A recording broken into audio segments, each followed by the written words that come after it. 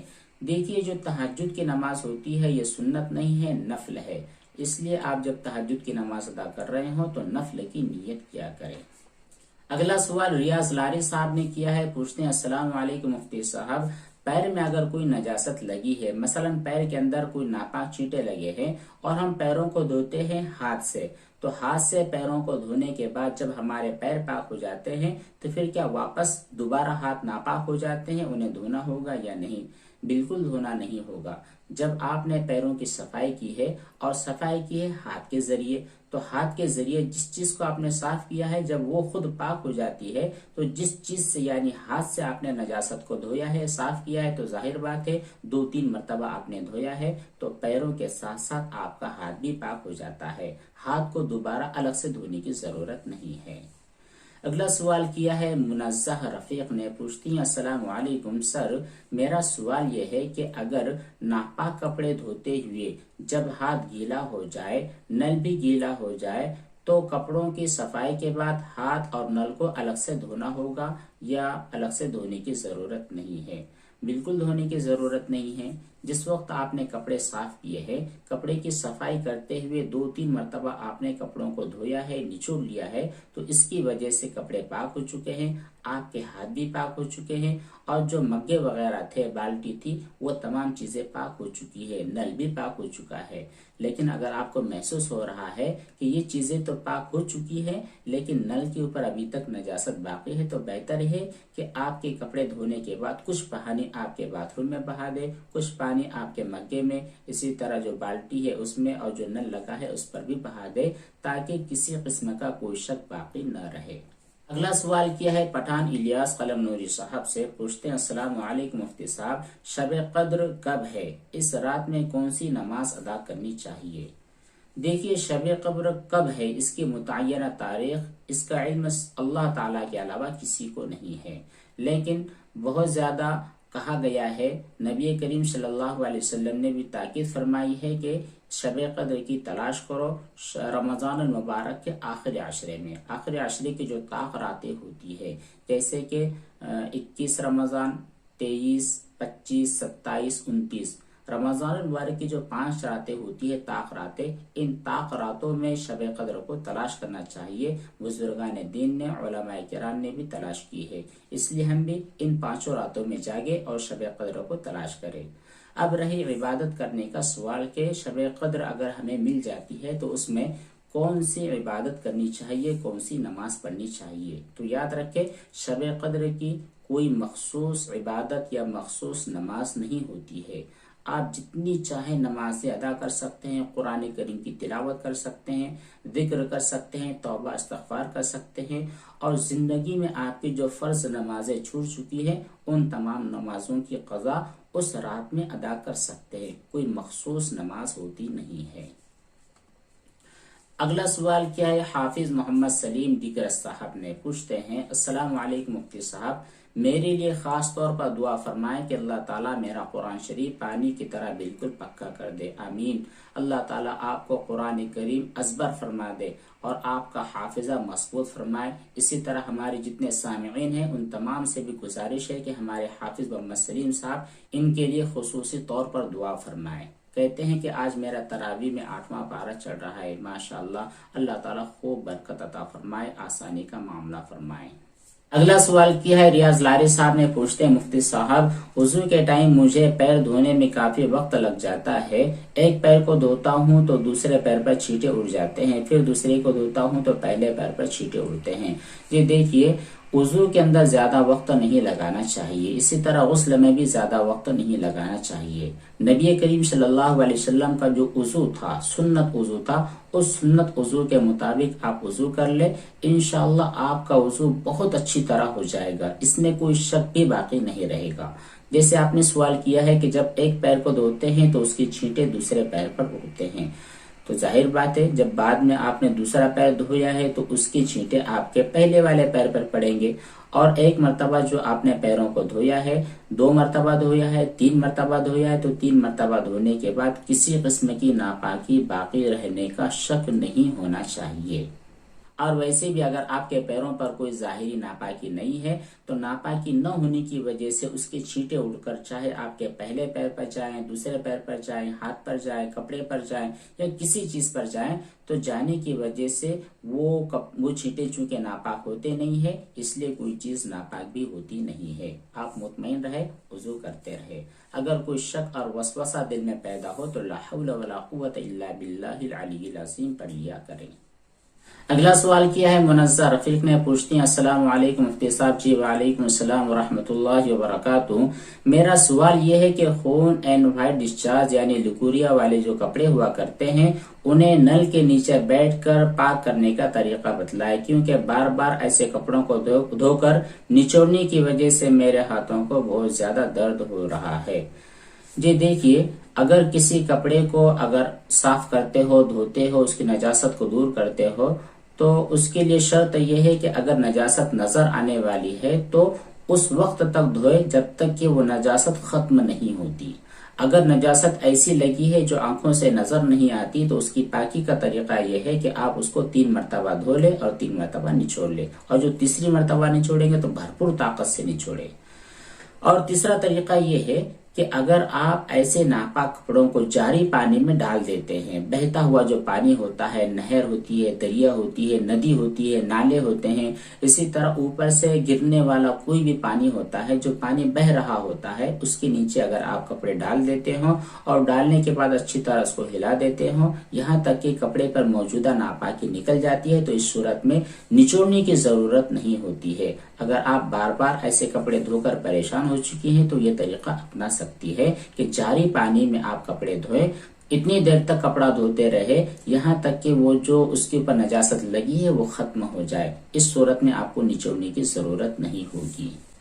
اگلا سوال کیا ہے ریاض لاری صاحب نے، پوچھتے ہیں السلام علیکم مفتی صاحب، سوال یہ ہے کہ کمرے میں تصویر کتنی سائیڈ میں لگی ہو تو پھر نماز نہیں ہوتی ہے، کہ چاروں طرف تصویر نہیں ہونی چاہیے یا پھر 3 طرف اگر تصویر ہے سامنے والے حصے میں نہیں ہے تو ہماری نماز درست ہوتی ہے یا نہیں۔ اسی طرح بہت سے اخبارات وغیرہ ہوتے ہیں، الماری میں جو پیپر بچھے ہوتے ہیں اس میں چھوٹی چھوٹی تصویریں ہوتی ہیں، اگر وہ ہمارے سامنے ہو تو نماز درست ہوتی ہے یا نہیں ہوتی۔ یہ دیکھیے، تصویروں کا جو معاملہ ہے، اگر ہمارے سامنے تصویر لگی ہے تو اس صورت میں ہماری نماز درست نہیں ہوتی ہے۔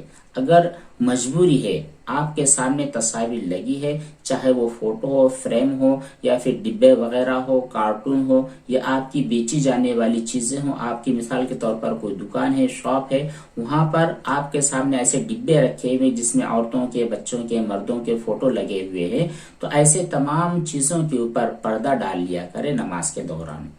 اتنا موٹا پردہ ہو کہ اس پردے کے اندر سے وہ تصویریں نہ جھلکتی ہوں، اتنا موٹا اگر پردہ ہے تو انشاءاللہ آپ کی نماز درست ہو جائے گی۔ اسی طرح اگر سائیڈ میں تصاویر لگی ہو تو بہتر یہ ہے کہ ان کو بھی اچھی طرح ڈھانپ دیا کرے۔ اور جہاں تک سوال ہے پیپر کا، اخبار کا، جو اخبار وغیرہ ہوتے ہیں وہ اس کے اندر جو تصاویر انتہائی باریک اور انتہائی معمولی ہوا کرتی ہیں، وہ اگر آپ نے الماری کے نیچے بچھائی ہوئی ہیں اور اس کے اوپر آپ کے پروڈکٹ رکھے ہوئے تو ایسے تصاویر کا سامنے ہونے کی وجہ سے کوئی حرج نہیں ہے، کیونکہ وہ نظر نہیں آتی ہے بلکہ چھپی ہوئی ہوتی ہے۔ تو ایسی تصاویر کو جو کہ بالکل چھپی ہوتی ہے نکال کر سائیڈ میں رکھنے کی ضرورت نہیں ہوتی ہے۔ اگلا سوال کیا ہے زریاب خان صاحب نے، پوچھتے ہیں مفتی صاحب میں بہت مشکل میں ہوں، مجھے ہر وقت لگتا ہے کہ میں ناپاک ہوں، احتلام میں شک ہوتا ہے، غسل میں بہت زیادہ ٹائم لگ جاتا ہے، پھر بھی یقین نہیں ہو پاتا ہے کہ میں پاک ہوا ہوں یا پاک نہیں ہوا ہوں۔ جی دیکھیے، سب سے پہلے تو آپ اللہ تبارک و تعالیٰ کی طرف رجوع کرے، اللہ تعالیٰ سے رو رو کر گر گڑا کر دعا مانگی کہ اللہ یہ جو مصیبت اور تکلیف میرے ساتھ لگ چکی ہے اس کو ختم فرما دے۔ اسی طرح ہمارے جتنے سامعین ہیں، ہمارے جتنے ویورز ہیں، ان تمام سے بھی گزارش ہے کہ زریاب خان صاحب کے لیے، اسی طرح ہمارے جتنے نوجوان ہیں ان تمام لوگوں کے لیے دعا فرمائے کہ اس طرح کی جو بیماریاں ہیں اس بیماری سے پوری امت مسلمہ کے جوانوں کی حفاظت فرمائیں۔ دیکھیے، جب آپ غسل کرتے ہو یا وضو کرتے ہو یا ناپاک کپڑا وغیرہ دھوتے ہو تو اس میں اتنی چیزوں کو مد نظر رکھا کرے جو شریعت نے کنسیڈر کی ہے۔ وضو کے متعلق ہے کہ اگر آپ ہر عضو کو 3 مرتبہ دھوتے ہو تو آپ کا وضو صحیح ہو جاتا ہے۔ غسل کے بارے میں کہا گیا ہے کہ اگر آپ پورے بدن کو اچھی طرح دھو لیتے ہو، یہاں تک کہ بال برابر بھی کوئی جگہ خالی سوکھی نہیں رہتی ہے، تو آپ کا غسل درست ہو جاتا ہے۔ تو بس یہ کام کیا کرے، حدیث کے اوپر عمل کیا کرے۔ نبی نے جب کہا ہے کہ آپ کا وضو اور غسل صحیح ہو گیا ہے تو پھر ہمارا نفس، ہمارا شیطان جو ہمارے ساتھ لگا ہوا ہے، وہ کتنا بھی ہمیں روکے ٹوکے، شک اور وسوسہ پیدا کرے، ان کی باتوں کی طرف بالکل دھیان اور توجہ نہ دے۔ کثرت سے لا حول ولا قوت الا باللہ العلی العظیم کا ورد کیا کرے۔ اگلا سوال کیا ہے منزہ رفیق نے، السلام علیکم مفتی صاحب، اگر ناپاک کپڑے دھوتے ہوئے ہاتھ گیلا ہو جائے، نل وغیرہ گیلا ہو جائے تو پھر دوبارہ انہیں دھونے کی ضرورت ہے یا نہیں؟ بالکل دھونے کی ضرورت نہیں ہے۔ ہاں، اگر آپ کو محسوس ہو رہا ہے کہ کسی جگہ ناپاکی لگی ہے تو پھر اس صورت میں دھو لے، ورنہ ایسے ہی شک کی وجہ سے کسی چیز کو دھونے کی ضرورت نہیں ہے۔ اگلا سوال کیا ہے حافظ محمد سلیم صاحب ڈیگرس نے، پوچھتے ہیں السلام علیکم ورحمۃ اللہ وبرکاتہ۔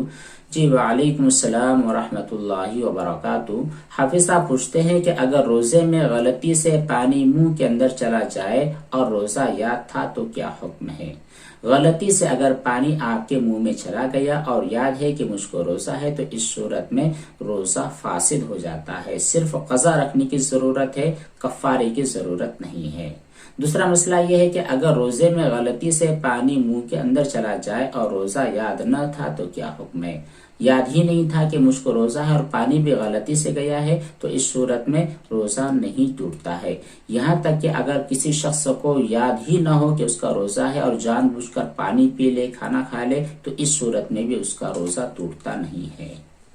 اگلا سوال کیا ہے وجیہہ نیاز نے، اور کیا بہت ساری چیزیں ایسی ہوتی ہیں جیسے صابن وغیرہ ہوتی ہے، تیل ہوتا ہے، یا کھانے پینے کی کوئی چیز ہوتی ہے، آئل ہوتا ہے، یا پھر لہسن ہوتا ہے، پیاز وغیرہ ہوتی ہے، ان کی اسمیل، ان کی خوشبو ہمارے منہ میں چلی جاتی ہے، حلق کے نیچے تک محسوس ہوتی ہے، تو اس صورت میں روزہ ٹوٹتا ہے یا نہیں؟ جی بالکل روزہ نہیں ٹوٹتا۔ یہ تمام چیزیں کھانے کی وجہ سے روزہ ٹوٹتا ہے، صرف ان کی اسمیل، خوشبو اگر ناک میں جا رہی ہے، حلق میں اس کا مسا محسوس ہوتا ہے تو اس صورت میں آپ کا روزہ ٹوٹتا نہیں ہے، مکروہ بھی نہیں ہوتا ہے۔ اگلا سوال کیا ہے حافظ محمد سلیم ڈیگر صاحب نے، پوچھتے ہیں السلام علیکم ورحمۃ اللہ وبرکاتہ۔ وعلیکم السلام ورحمۃ اللہ وبرکاتہ۔ حافظ صاحب پوچھتے ہیں کہ مفتی صاحب، کیا قبر پر 41 مرتبہ سورہ ملک پڑھ کر اور پانی پر دم کر کے قبر پر چھڑکنے کی کوئی فضیلت ہے؟ سورہ ملک پڑھنے کی فضیلت تو ہے، نبی کریم صلی اللہ علیہ وسلم نے بہت سارے مواقع پر حکم دیا ہے کہ قبرستان میں جایا کرے، وہاں پر جو میت ہے، مرحومین ہے، ان کے لیے استغفار کیا کرے، ایصال ثواب کا اہتمام کرے۔ اسی طرح سورہ ملک پڑھ کر بخشنے سے، اسی طرح قبرستان میں جا کر پڑھنے سے مردوں کو فائدہ ضرور ہوتا ہے۔ البتہ سورہ ملک 41 مرتبہ پڑھ کر آپ کسی پانی میں دم کر لیتے ہیں اور وہ قبر پر چھڑکتے ہیں تو اس کی کوئی فضیلت نہیں ہے۔ اگلا سوال کیا ہے محمد ریاض لاری صاحب نے، پوچھتے ہیں السلام علیکم، پورے رمضان میں کم سے کم کتنا قرآن پڑھنا چاہیے اور زیادہ سے زیادہ کتنا قرآن ہونا چاہیے؟ قرآن کریم پڑھنے کا حق کیا ہوتا ہے؟